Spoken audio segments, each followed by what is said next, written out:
doing a little unboxing here. Look at how cute these are.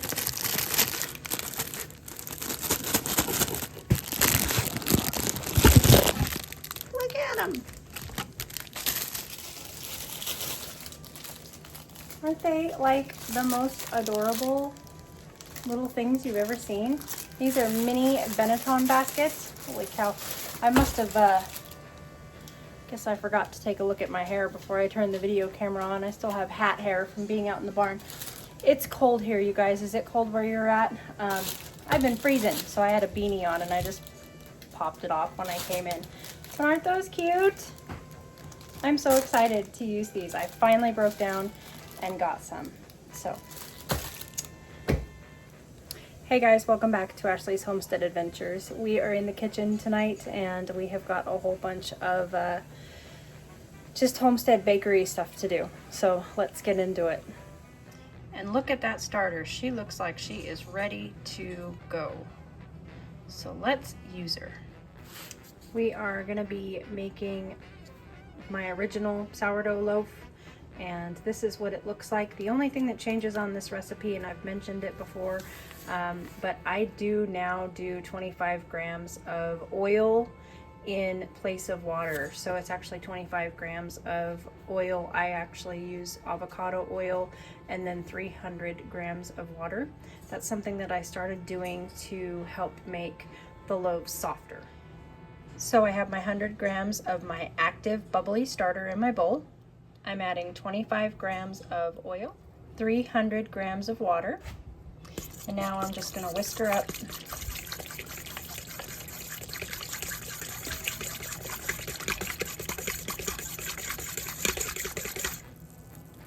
Just like that.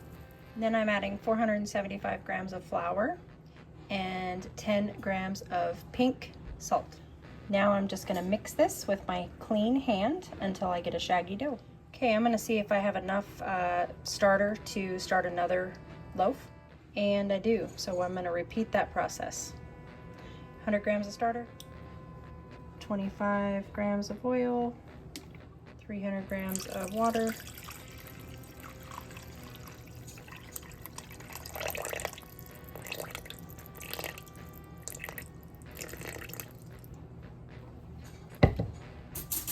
whisk,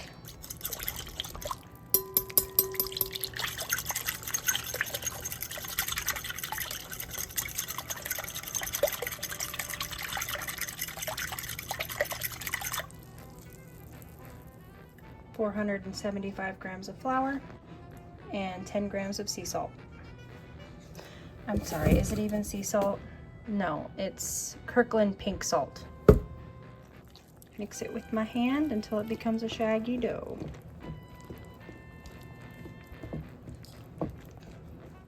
Here is what our shaggy dough looks like on both of them. And now I need to refill my jar with my great big bucket of flour. So my flour jar is empty, so I'm gonna refill it real quick.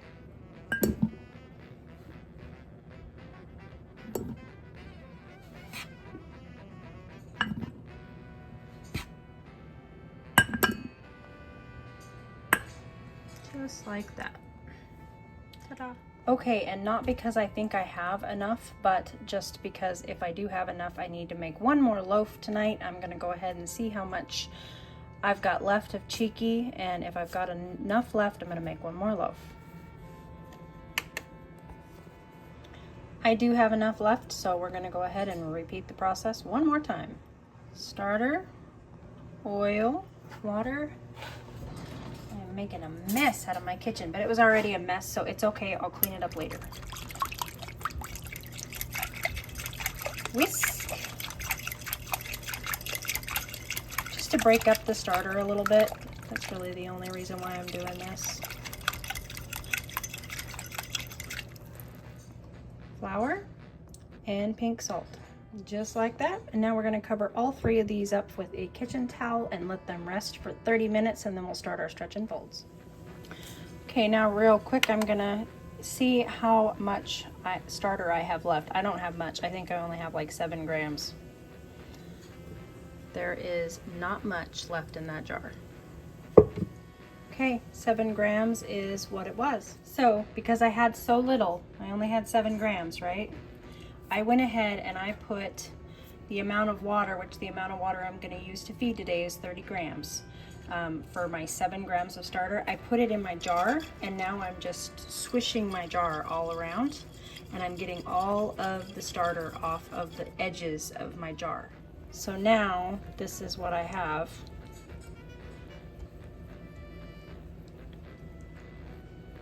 And then I'm going to add 35 grams of flour, or until it's to the consistency that I want it to be, which is a really, really thick paste.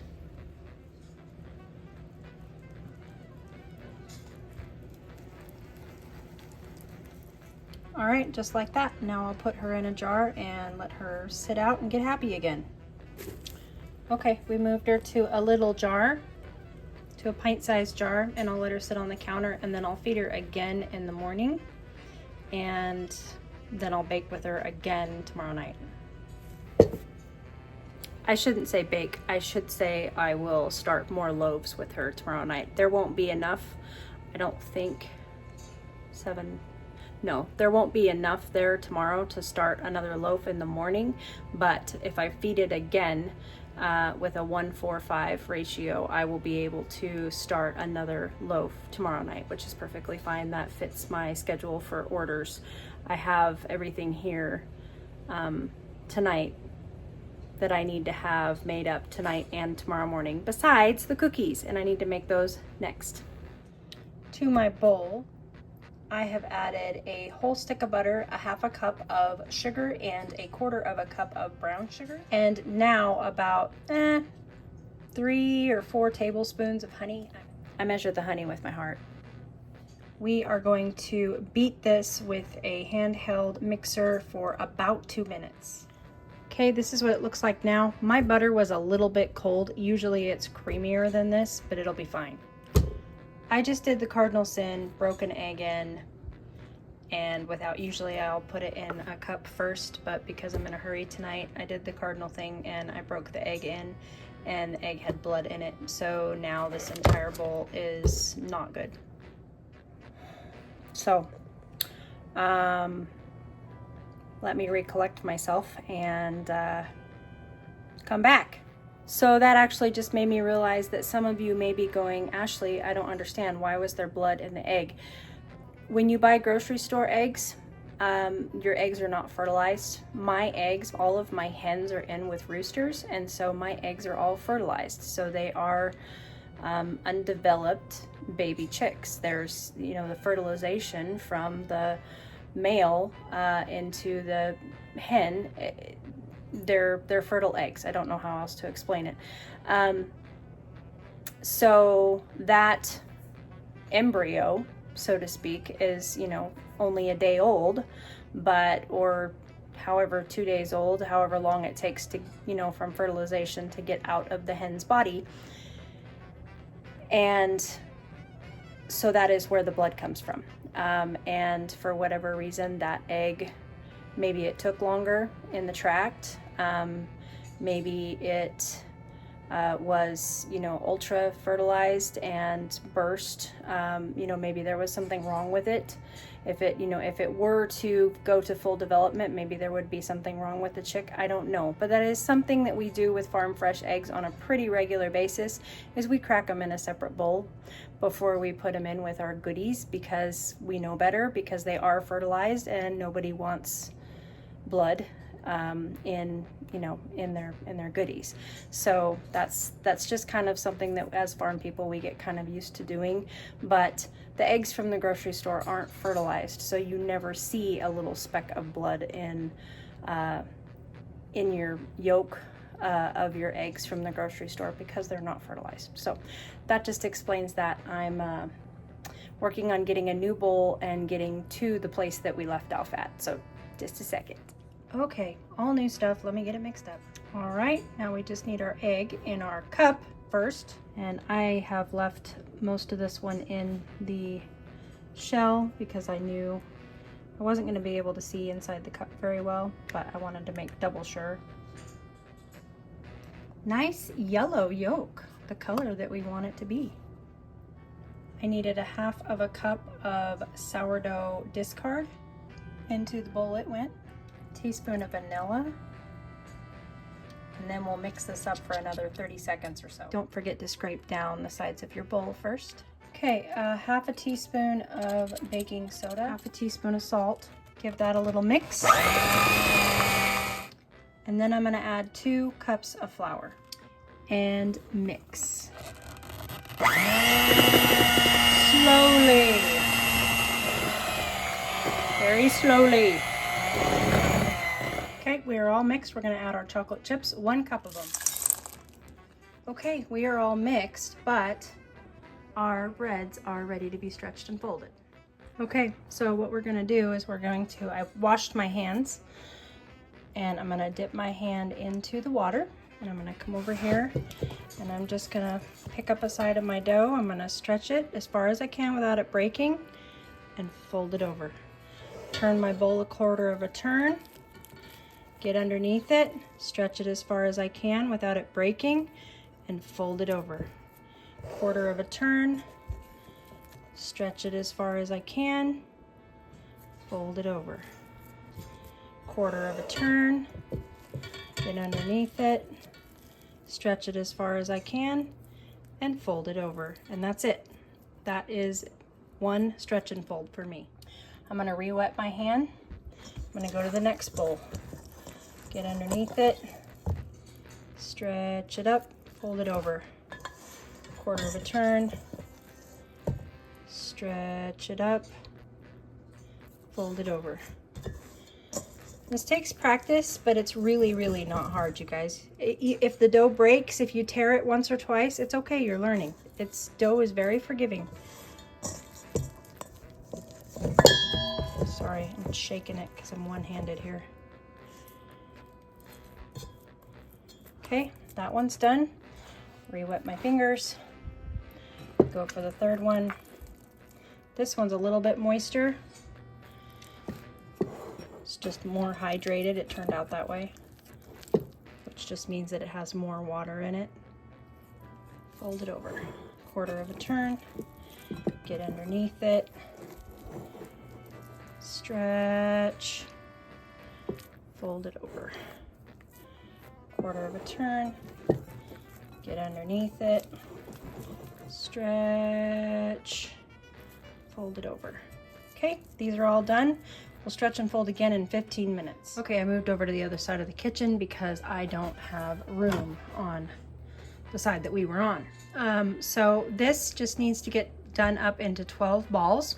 They're big balls. Stop it, those of you who are giggling, stop it. My cookies end up being about 3 to 3.5 ounces. So these are very big cookies. And so some people like to make them even into 8 and make them huge cookies. I like to make a dozen, just because it works out well for me at my farm stand. So we're gonna do 12 big balls on our cookie sheet, lined with parchment paper. Don't need to spray it or anything. There we go, just like that. And now these are gonna go into the fridge for 2 hours, which means that I'm gonna be up late baking. Stretchy foldy time.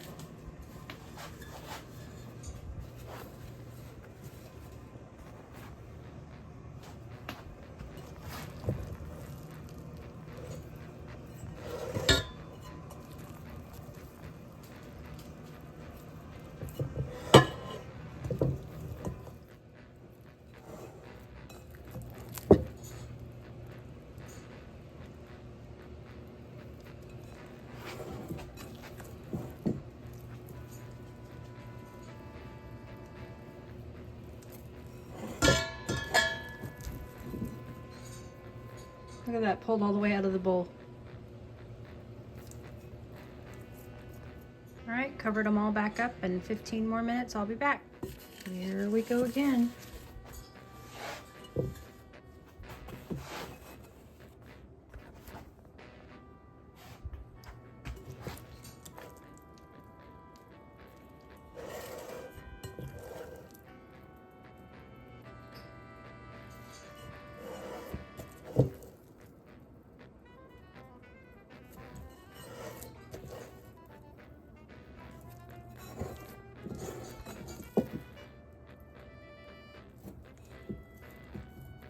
Okay, cover them back up. 15 minutes.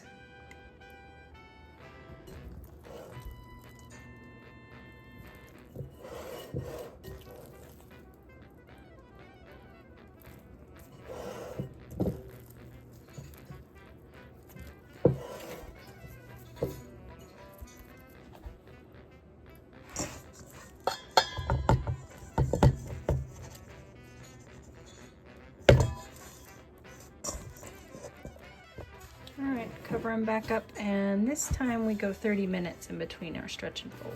Okay, stretchy again. Now we've got Smoofy the vacuum going in the background, and the dishwasher's going now. Yeah, I'm that gal. I'm cleaning my house at 9 o'clock at night.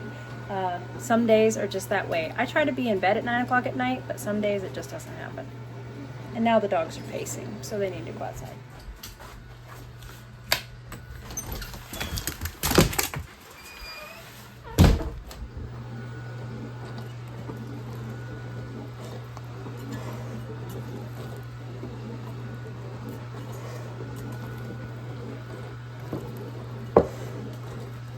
You can see how much more structure we have.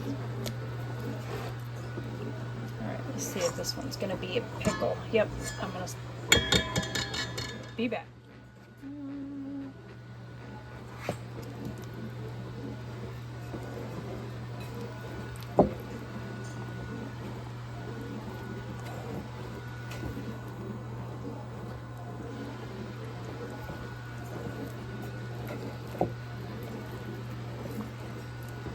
All right, 30 more minutes and that'll be our last stretch and fold. Alrighty, I have preheated my oven to 350. It is now 9:38 and we are going to get some parchment paper on this ugly cookie sheet, just like so. And then I pulled my great big cookies out of the fridge and I'm going to disperse them across the two cookie sheets so that they have just a little bit more room to bake. Just like that. Into the oven they go for 16 minutes. Last stretch and fold.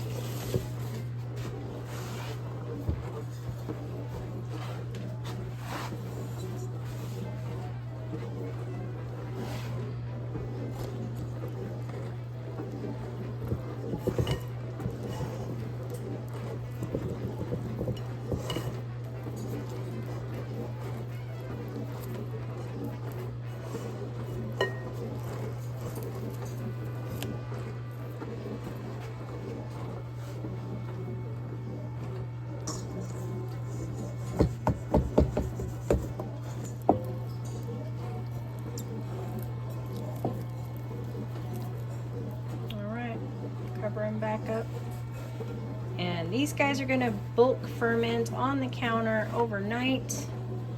And I will put them in Benettons, shape them and put them in Benettons and put them in the fridge in the morning. Okay, well I was just editing this video and realized that my watch has gone dead, so we're a little bit over time on these cookies. Let's check them. I hope they're okay. We're a little brown on the back ones. I think we're gonna be all right though. Let me get them out onto the wax paper to cool. Oh, thank goodness. This is my darkest one. And it's dark, but it's still okay. Yep, we're okay. Thank goodness. All right, there they are. Thank you guys for coming along with me. I hope that you had a great day and I hope that you enjoyed this. I am going to go probably directly to bed. It is way past my bedtime. I hope that you guys had a wonderful night and or day, and I'll catch you on the next video. Yours truly.